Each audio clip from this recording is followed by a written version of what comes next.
আচ্ছা, কখনো কি ভেবে দেখেছেন অ্যাপেলের মতো কোম্পানি কিভাবে এমন একনিষ্ঠ ভক্ত তৈরি করে? অথবা ধরুন রাইট ভাইদের কথা, যাদের কাছে তেমন কিছুই ছিল না, তারা কিভাবে সব সুযোগ সুবিধা থাকা একটা দলকে হারিয়ে সফল হলো? না, এটা মোটেও ভাগ্য নয়। এদের এই অবিশ্বাস্য সাফল্যের পেছনে একটা নির্দিষ্ট প্যাটার্ন বা নকশা আছে। আজ আমরা ঠিক এই রহস্যটাই ভেদ করতে চলেছি। এই প্রশ্নটাই কিন্তু সবকিছুর মূলে, তাই না? কেন কিছু আইডিয়া বা কিছু নেতার কথা আমাদের ভেতরটা এমনভাবে নাড়া দেয়, যা অন্যদেরটা দেয় না? আসলে অনুপ্রেরণা দেওয়ার এই ক্ষমতাটাই সাধারণ সাফল্য আর কালজয়ী অর্জনের মধ্যে পার্থক্য গড়ে দেয়। আর এই প্রশ্নের উত্তরটাই হলো আমাদের আজকের আলোচনার কেন্দ্রবিন্দু।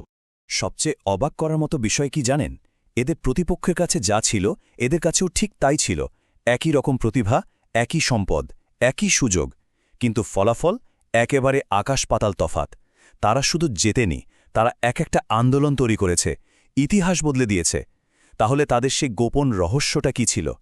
আসলে তাদের সাফল্যের পেছনে কোনো ম্যাজিক ছিল না, ছিল একটা নির্দিষ্ট প্যাটার্ন। এমন এক শক্তিশালী কিন্তু খুব সহজ একটা ধারণা, যা এই সমস্ত অনুপ্রেরণাদায়ী নেতা আর প্রতিষ্ঠান, তারা জানুক বা না জানুক, সবসময়ই অনুসরণ করে এসেছে। আর এই আইডিয়াটারই একটা নাম আছে, দ্য গোল্ডেন সার্কেল। এটা শুধু একটা মডেল না, এটা হলো সেই চাবিকাঠি যা দিয়ে বোঝা যায় কেন কিছু মেসেজ আমাদের মনে গেঁথে যায় আর অন্যগুলো যায় না। চলুন তো এর প্রত্যেকটা স্তর এক এক করে খুলে দেখা যাক। এই গোল্ডেন সার্কেলের ৩টা স্তর আছে। একদম বাইরে আছে কি, সবাই জানে তারা কি করে। তার ভেতরের স্তরে আছে কিভাবে। অনেকেই জানে তারা কাজটা অন্যদের চেয়ে আলাদাভাবে কিভাবে করে। কিন্তু একেবারে কেন্দ্রে যেটা আছে সেটা হলো কেন। খুব কম মানুষ বা প্রতিষ্ঠানই এটা স্পষ্ট করে বলতে পারে যে তারা তাদের কাজটা আসলে কেন করে। আর এই কেনর মানে কিন্তু লাভ করা নয়, ওটা তো কাজের ফল। কেন হলো আপনার উদ্দেশ্য, আপনার বিশ্বাস, আপনার অস্তিত্বের আসল কারণটা। তো এর ফল কি দাঁড়ায়? বেশিরভাগ মানুষ আর কোম্পানি বাইরে থেকে ভেতরের দিকে কমিউনিকেট করে। তারা শুরু করে সবচেয়ে সহজ জিনিসটা দিয়ে, তারা কি করে। কিন্তু সত্যিকারের অনুপ্রেরণাদায়ী নেতারা এই পুরো নিয়মটাকেই উল্টে দেন। তারা চিন্তা করেন, কথা বলেন এবং কাজ করেন ভেতর থেকে বাইরের দিকে, মানে তাদের বিশ্বাসের কেন্দ্র থেকে শুরু করেন। এই ভেতর থেকে বাইরে যোগাযোগের আইডিয়াটা শুনতে তো বেশ ভালোই লাগছে, তাই না? কিন্তু বাস্তবে এটা ঠিক কেমন, এর চেয়ে ভালো উদাহরণ আর হয় না। চলুন অ্যাপেলের দিকেই তাকানো যাক। অ্যাপল যদি আর 10টা কোম্পানির মতো হতো, তাদের বিজ্ঞাপনটা হতো এরকম: আমরা দারুণ কম্পিউটার বানাই, সুন্দর ডিজাইন, ব্যবহার করা খুব সহজ, একটা কিনবেন? তথ্যটা ঠিক আছে, কিন্তু কেমন যেন প্রাণহীন, তাই না?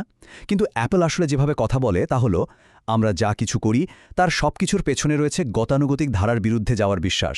আমরা এই চ্যালেঞ্জটা নিই আমাদের পণ্যকে সুন্দর ও সহজ করে, আর এভাবেই আমরা দারুণ কম্পিউটার তৈরি করি, একটা কিনবেন? পার্থক্যটা ধরতে পারছেন? প্রথমটা একটা পণ্য বিক্রি করছে, আর দ্বিতীয়টা একটা আদর্শ বিক্রি করছে। আর এখানেই লুকিয়ে আছে পুরো আলোচনার মূল মন্ত্র। মানুষ আপনি কি করেন সেটা কেনে না, তারা কেনে আপনি কেন কাজটা করেন।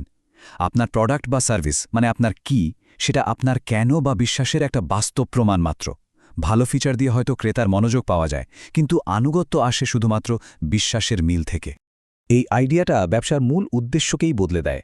লক্ষ্যটা তখন আর শুধু তাদের কাছেই বিক্রি করা থাকে না যাদের আপনার জিনিসটা দরকার। লক্ষ্য হয়ে দাঁড়ায় এমন মানুষদের খুঁজে বের করা যারা আপনার বিশ্বাসে বিশ্বাসী। কারণ এই বিশ্বাসী একজন সাধারণ কাস্টমারকে এমন একনিষ্ঠ সমর্থকে পরিণত করে যে আপনার হয়েই কথা বলবে। এখন মনে হতে পারে এটা হয়তো একটা চালাক মার্কেটিং কৌশল, কিন্তু না। এর কার্যকারিতার পেছনে রয়েছে এক শক্তিশালী বৈজ্ঞানিক কারণ, যা সরাসরি আমাদের মস্তিষ্কের গঠনের সাথে জড়িত। চলুন দেখি ব্যাপারটা কি। অবাক করার মতো ব্যাপার হলো, আমাদের মস্তিষ্কের গঠনটা গোল্ডেন সার্কেলের সাথে হুবহু মিলে যায়।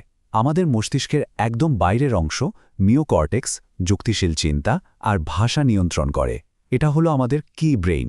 অন্যদিকে ভেতরের অংশ লিম্বিক ব্রেইন আমাদের সব অনুভূতি, যেমন বিশ্বাস বা আনুগত্য, এগুলো নিয়ন্ত্রণ করে। আর সব সিদ্ধান্তও কিন্তু এই অংশই নেয়। এটাই হলো আমাদের কেন ব্রেইন। সবচেয়ে মজার বিষয় কি জানেন? আমাদের ব্রেইনের যে অংশটা সিদ্ধান্ত নেয়, মানে লিম্বিক ব্রেইন, তার কিন্তু ভাষা ব্যবহারের কোনো ক্ষমতাই নেই। আর ঠিক এই কারণেই আমরা অনেক সময় বলি যে মন থেকে সাই পাচ্ছি বা ব্যাপারটা ঠিক লাগছে না। এই যে গাট ফিলিং বা গভীর অনুভূতিগুলো, এগুলো সব এখান থেকেই আসে, যদিও আমরা সবসময় শব্দ দিয়ে তা ব্যাখ্যা করতে পারি না। তাহলে এর মানে কি দাঁড়ালো? যখন আমরা কেন দিয়ে কথা শুরু করি, আমরা সরাসরি মস্তিষ্কের সেই অংশের সাথে যোগাযোগ করি যা আমাদের সিদ্ধান্ত নেওয়াকে নিয়ন্ত্রণ করে। আমরা তখন শুধু তথ্য দিই না, আমরা সেই অনুভূতির জন্য একটা যৌক্তিক কারণ তৈরি করে দিই, আর এভাবেই শুধু মাথা নয়, মনও জয় করা যায়। এই আইডিয়াটা কিন্তু শুধু প্রোডাক্ট বেচার মধ্যে সীমাবদ্ধ নয়। যখন এটাকে ঠিকভাবে কাজে লাগানো হয় তখন এটা গণজাগরণ তৈরি করতে পারে, এমনকি ইতিহাসও বদলে দিতে পারে। চলুন ইতিহাসের পাতা থেকে এমন কিছু শক্তিশালী উদাহরণ দেখে নেওয়া যাক। ভাবুন তো প্রথম উড়োজাহাজ আবিষ্কারের সেই প্রতিযোগিতার কথা। একদিকে ছিলেন স্যামুয়েল ল্যাংলি। সাফল্যের সব মশলা তার কাছে ছিল, কারি কারি টাকা, সরকারের সাপোর্ট আর দেশের সেরা বিশেষজ্ঞদের একটা দল। তার কেন ছিল ধনী আর বিখ্যাত হওয়া। আর অন্যদিকে রাইট ভাইদের এর কিছুই ছিল না, কিন্তু তাদের একটা শক্তিশালী কেন ছিল। তারা বিশ্বাস করত উড়োজাহাজ মানব সভ্যতাকেই বদলে দেবে। ল্যাংলির দল কাজ করত বেতনের জন্য, আর রাইট ভাইদের দল কাজ করত একটা স্বপ্নের জন্য। ইতিহাস তো সাক্ষী, শেষ পর্যন্ত কারা সফল হয়েছিল। আরেকজন অবিস্মরণীয় উদাহরণ হলেন ড. Martin Luther king junior. ভেবে দেখেছেন তার সবচেয়ে বিখ্যাত ভাষণের নাম কেন আমার একটি স্বপ্ন আছে, আমার একটি পরিকল্পনা আছে নয়? কারণ তিনি আমেরিকার মানুষকে তার 12 দফা পরিকল্পনা শোনাতে যাননি, তিনি শুনিয়েছিলেন তার বিশ্বাসের কথা, তার স্বপ্নের কথা।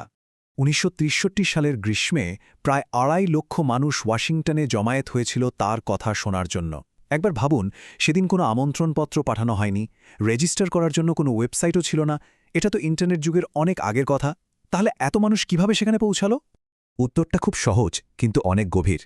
তারা ড. কিংয়ের জন্য আসেনি, তারা এসেছিল নিজেদের জন্য। তারা এসেছিল কারণ আমেরিকা নিয়ে তাদের মনে যে বিশ্বাসটা ছিল, ড. কিং সে বিশ্বাসটাকেই শুধু ভাষায় রূপ দিয়েছিলেন। তিনি তাদের মনের কথাটাই বলেছিলেন।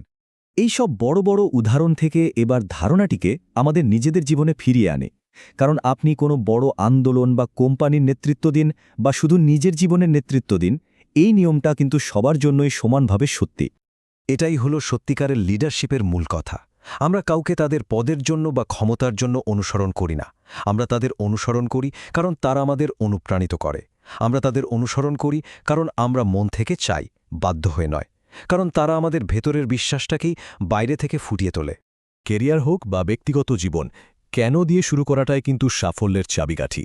আপনি যদি জানেন কেন আপনি কিছু করতে চান, যেমন অন্যকে সাহায্য করার একটা বিশ্বাস, তাহলে কিভাবে কাজটা করবেন, আপনার কৌশল এবং কি করবেন, আপনার দৈনন্দিন কাজ অনেক বেশি সহজ আর অর্থবহ হয়ে উঠবে।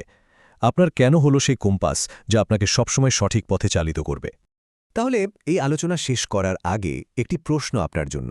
প্রতিদিন সকালে কোন জিনিসটা আপনাকে বিছানা ছাড়তে উৎসাহিত করে? আপনার জীবনের আসল চালিকা শক্তিটা কি?